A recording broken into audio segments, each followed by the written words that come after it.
कमाए के ना धमाए के लान मुठ दुबराए के 10 सर्व बाजरा कट्टे में लिया जब हम बाजरा लिए आई आपका घर में रह के बार छिलिएगा।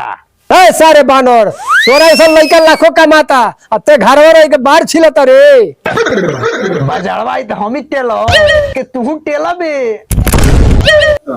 ये बतियावा तो ऐसे बड़ा जैसे लाखों करोड़ रुपया हमरा के दे लो, सारा पूंजी तो जूजी में डाल गइल बड़ा। अरे सर तरह के पोस देनी तौने धनबाद बा न तो तार माई छोड़ के भागत रहे मन करता नमक चटा के तरह का मुआ दी तू सर पैसा मांगता रहो। ये तो तू ना देबो 11 में हमारा आधा हक बा। हम तो गोनिया तार फार के हिस्से वाले हैं। हाँ अरे बाप रे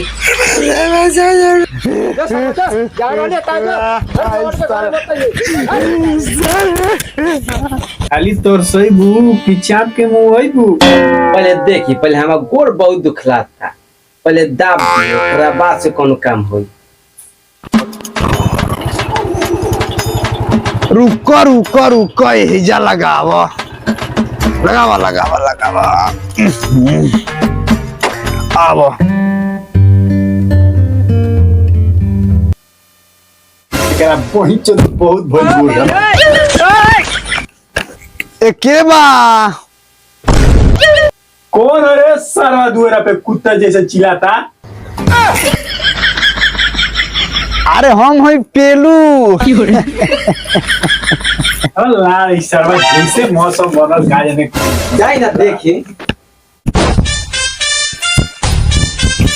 देखी ही कुली मोगाड़ी काम हम बहुत पहले छोड़ देले बानी। अरे हमार नाम है अगुआ पेलू, रहुआ गलत समझता नहीं।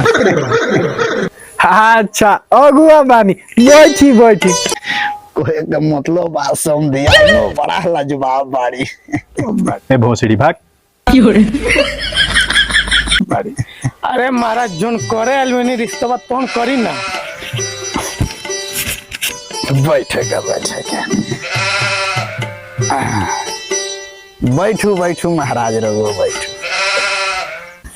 कहे के मतलब रहला रघु बड़ा जुआठ आदमी बा, लड़का के शादी करे के उम्र में रहुए तुरंत नहीं।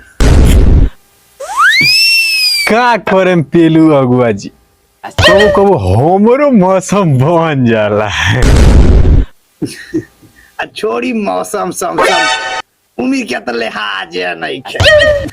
छोड़ी लइकवा के बोलाई लइकवा के देख लिया जा बड़ा कुली काम दाम बा। काहे ना एनिए गोइल बा तनी खेतवा में काम करता बुला दे तनी अब। हाँ हाँ बोलाई बोलाई का पेलू बाबू क्वेश्चन हित के द्वार पर बुला देनी अभी लग सार के रहे को नाश्तो तो ना पूछलस। छोड़ी मिठाई के लइकवा विश्व सुंदरा है देखते रहा एकदम दिल गार्डन गार्डन हो जी। अरे विश्व सुंदरा है। हाँ अब ठीक बा आवे दी।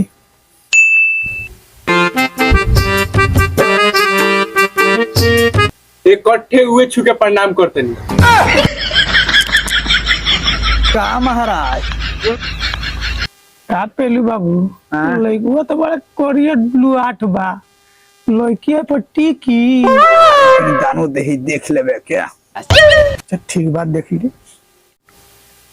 लड़का का देखते हुए राउर मांग का बतनी खोल के बता देती।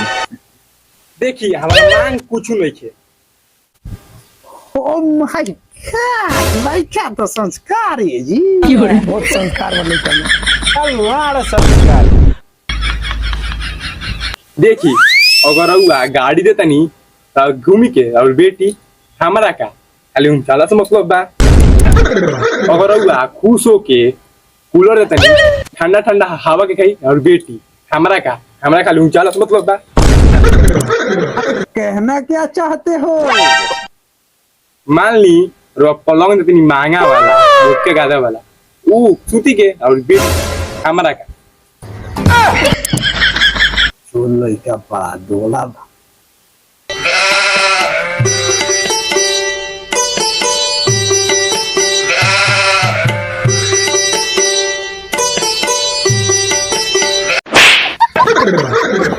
साला पेलू अगुआ का मार दिले।